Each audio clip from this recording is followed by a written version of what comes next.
Shu azob, semiz odamga mashinaga chiqib tushish azob bor, o'tirib ko'ring-da.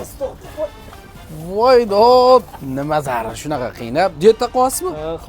Shirin gazli ichimliklar bor-ku, ichganingizdan keyin kaloriyasini chiqarish uchun 40-50 minut peshkom yurishingiz kerak. Shuni zo'r ozish yo'lini o'rgataman. Ham sog'lig'ingizga foyda, ham mashinangizga foydali bo'ladi.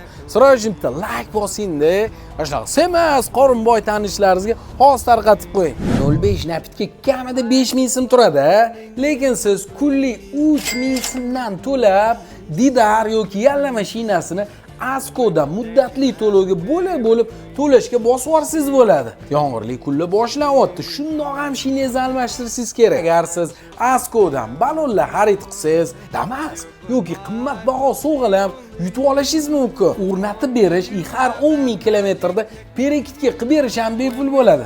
Bu orqali kamida 400 ming so'mlik xizmatni sizga shundoq tekin qilib berishayotgan bo'lishadi. Срочный hamma yaqinlaringizga tarqatib bu aksiyadan foydalanib oling. Damas yutib olish uchun 31-oktyabrgacha yallama yoki Didar balonlarini sotib olishingiz kerak. O'zi bilasiz, eng zo'r yumshoq balon aynan mashina hisoblanadi-yu. Nima mashina haydashingizni kommentga hozir yozib keting-da, o'zligi batafsil ma'lumot berishadi. Lekin ilojingiz bo'lsa, bugunoq bosib yuboradigan joyi